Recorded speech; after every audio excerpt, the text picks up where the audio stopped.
चलिए, तो हम लोग पीछे वाले टॉपिक्स को पढ़ चुके हैं। उसके आगे हम लोग को पढ़ना है इलेक्ट्रिक फील्ड के बारे में। ठीक है, इलेक्ट्रिक फील्ड क्या होता है? तो इलेक्ट्रिक फील्ड क्या होता है, जैसे आप लोग कोई चीज़ अगर जलाते हैं तो उसके चारों तरफ क्या बनता है, उसके अराउंड चारों तरफ बनता है। मान लीजिए आग के चारों तरफ कौन सा फील्ड बनता है? हीट का फील्ड बनता है।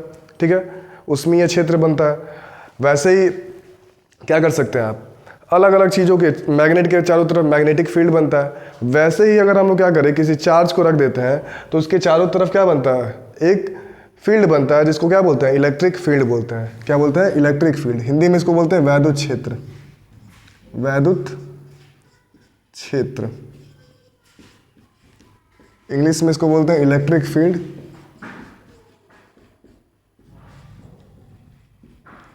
इलेक्ट्रिक फील्ड क्या होता है? तो किसी आवेश के चारों तरफ का वह क्षेत्र जिसमें किसी अन्य आवेश को लाने पर, इसके चारों तरफ का वह क्षेत्र जिसमें किसी दूसरे आवेश को लेकर आएंगे तो क्या करेगा, आकर्षण अथवा प्रतिकर्षण बल का अनुभव करेगा। मान लीजिए कि यहाँ पे प्लस चार्ज को लेकर आएंगे तो ये क्या करेगा, प्रतिकर्षण का अनुभव करेगा। माइनस चार्ज को लेकर जाएंगे तो आकर्षण का अनुभव करेगा। ठीक है, तो क्या बोल सकते हैं, वैद्युत क्षेत्र क्या होता है? किसी आवेश के चारों ओर का वह क्षेत्र जिसमें किसी अन्य आवेश को लाने पर वह वैद्युत क्षेत्र या वैद्युत बल का अनुभव करता है, उसे वैद्युत क्षेत्र कहते हैं। ठीक है, ये बात समझ में आ रहा है? तो क्या होता है, ये आवेश के चारों ओर का क्षेत्र होता है। आवेश के चारों ओर का वह क्षेत्र जिसमें किसी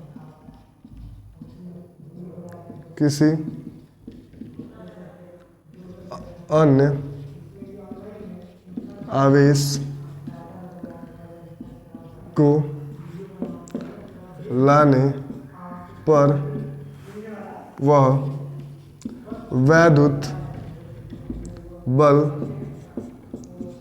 का अनुभव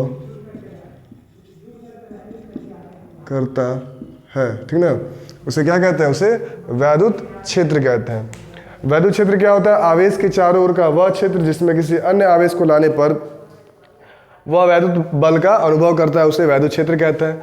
अब देखिए, वैद्युत क्षेत्र क्या होता है, ये दिखाई तो देता नहीं है, तो हम लोग क्या करते हैं कि हम लोग इसके लिए वैद्युत बल रेखाओं का प्रयोग करते हैं। ठीक ना, क्या करते हैं? अब वैद्युत बल रेखाओं के बारे में हम लोग पढ़ेंगे, तो वैद्युत बल रेखाओं के बारे में पढ़ने से पहले आपको मान लीजिए कि मैं पूछूं कि यहाँ पे बताइए, यहाँ पे अगर प्लस क्यू आवेश को रखेंगे तो ज़्यादा बल लगेगा कि यहाँ पे रखेंगे तो ज़्यादा बल लगेगा? मतलब कहने का मतलब है कि प्लस क्यू को यहाँ पे रखेंगे तो इस पे ज़्यादा प्रतिकर्षण लगेगा कि यहाँ पे ज़्यादा लगेगा? तो कैसे पता होगा कि कहाँ पे रखने पर प्रतिकर्षण कितना होगा? तो इसके लिए हम लोग इस वैद्युत क्षेत्र के मान को बताने के लिए हम लोग एक टर्म यूज करते हैं जो क्या बताता है, वैद्युत क्षेत्र की क्षमता को बताता है कि कितना है उस पॉइंट पे। तो उसको बोलते हैं वैद्युत बल, वैद्युत क्षेत्र की तीव्रता, वैद्युत क्षेत्र की तीव्रता। तो इसको बोलते हैं इंग्लिश में इलेक्ट्रिक फील्ड इंटेंसिटी।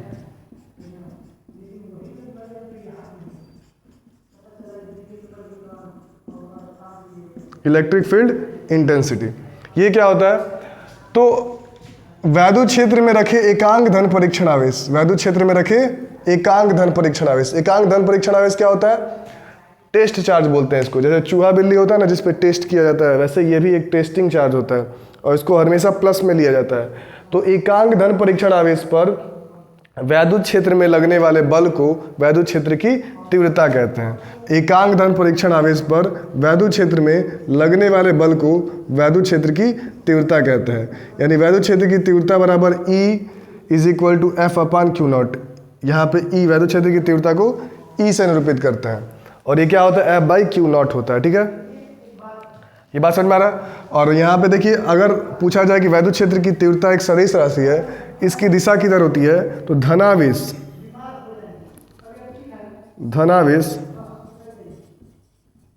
पर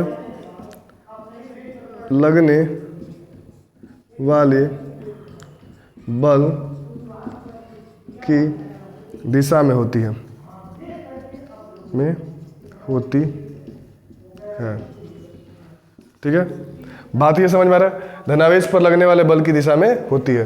तो हम बोल सकते हैं वैद्युत क्षेत्र की तीव्रता की दिशा किधर होती है कि इसमें धनावेश रखेंगे और जहां धनावेश जाएगा, अगर इधर जा रहा है तो इधर बल की दिशा होगी। मान लीजिए कि एक माइनस क्यू आवेश है, इसके वजह से हमको वैद्युत क्षेत्र की तीव्रता देखनी है, तो हम लोग क्या करेंगे, प्लस आवेश को रखेंगे। अब ये किधर जाएगा, इधर जाएगा, तो जिधर प्लस क्यू आवेश रख के देखेंगे और वो जिधर जाएगा वही क्या होगा, वैद्युत क्षेत्र की दिशा होगी। तो वैद्युत क्षेत्र समझ में आया? आवेश के चारों ओर का वह क्षेत्र जिसमें किसी अन्य आवेश को लाने पर वह वैद्युत बल का अनुभव करता है, उसे वैद्युत क्षेत्र कहते हैं। और वैद्युत क्षेत्र की क्षमता अगर किसी बिंदु पर पता करनी है तो उसको वैद्युत क्षेत्र की तीव्रता से मापते हैं, और ये क्या होता है, इसको ई से प्रदर्शित करते हैं। और ई बराबर क्या होता है, एकांक धन परीक्षण आवेश पर वैद्युत क्षेत्र में लगने वाले वैद्युत बल को क्या कहते हैं, वैद्युत क्षेत्र की तीव्रता कहते हैं। और इसकी दिशा क्या होती है, धन आवेश पर लगने वाले बल की दिशा में होती है। और इसका जो अगर मात्रक निकालेंगे तो बल का मात्रक क्या होता है, न्यूटन, और आवेश का कूलाम। और एक और मात्रक याद रखिए जो आगे जाके आपको कंफर्म होगा कैसे आ रहा है, इसका एक और मात्रक होता है वोल्ट पर मीटर, वोल्ट पर मीटर। दोनों मात्रक इसका याद रखना है। ठीक है, इतना बात समझ में आ गया। अब देखिए एक बात और है कि वैद्युत क्षेत्र जो होता है ये दिखाई नहीं देता है, तो हम क्या करते हैं कि वैद्युत क्षेत्र के लिए अपने कैलकुलेशन को आसान करने के लिए हम लोग क्या करते हैं कि वैद्युत क्षेत्र को काल्पनिक रेखाओं से दर्शाते हैं, और उसे कहते हैं वैद्युत बल रेखाएं। वैद्युत बल रेखाएं, ठीक है, इलेक्ट्रिक फील्ड लाइंस, ठीक ना, वैद्युत बल रेखाएं। तो क्या होता है वैद्युत बल रेखाएं, ठीक ना, ठीक है, वैद्युत बल रेखाएं। ठीक, वैद्युत बल रेखाएं क्या होता है, तो वैद्युत क्षेत्र के किसी आवेश के चारों तरफ, देखिए वैद्युत क्षेत्र को जिन काल्पनिक रेखाओं से प्रदर्शित किया जाता है उसे क्या कहते हैं, वैद्युत क्षेत्र कहते हैं, वैद्युत बल रेखाएं कहते हैं। वैद्युत क्षेत्र आवेश, सुनिए, वे काल्पनिक रेखाएं जिसके द्वारा वैद्युत क्षेत्र को प्रदर्शित करते हैं उसे क्या कहते हैं, वैद्युत क्षेत्र कहते हैं। ये क्या होती है, ये काल्पनिक रेखाएं हैं, वे काल्पनिक रेखाएं जो वैद्युत क्षेत्र को प्रदर्शित करती है उसे वैद्युत बल रेखाएं कहते हैं, उसे वैद्युत बल रेखाएं कहते हैं। ठीक है, वैद्युत बल रेखाएं कहते हैं। और ये क्या होती है, काल्पनिक रेखाएं होती है, और इन रेखाओं को प्रदर्शित करते हैं हम लोग क्या, किस चीज़ से, सिंपली एक रेखा होती है, जैसे मान लीजिए यहाँ प्लस क्यू है, और एक बात याद रखना है कि प्लस क्यू से जो वैद्युत बल रेखाएं होती हैं वो बाहर की ओर होती हैं, ठीक है, और माइनस क्यू से जो वैद्युत बल रेखाएं होती हैं वो अंदर की ओर होती हैं। ठीक है, ये बात समझ में आ रहा है, इतना बात समझ में आया। और वैद्युत बल रेखाओं के कुछ गुण है, याद रखना है। पहला गुण कि वैद्युत बल रेखाएं धनावेश से निकलकर ऋणावेश पर समाप्त हो जाती है, यही वाला गुण है। दूसरा, दो वैद्युत बल रेखाएं एक दूसरे को कभी काटती नहीं है, एक दूसरे को कभी काटती नहीं है, क्योंकि कटान बिंदु पर बल की दो दिशाएं प्राप्त हो जाती है जो कि संभव नहीं है। तो ये बात याद रखना है, दूसरा बात। तीसरा बात कि वैद्युत बल रेखाओं के किसी भी बिंदु पर खींची गई स्पर्श रेखा क्या होती है, उस बिंदु पर वैद्युत क्षेत्र की तीव्रता को बताती है। ठीक है, या वैद्युत क्षेत्र की तीव्रता की दिशा को बताती है।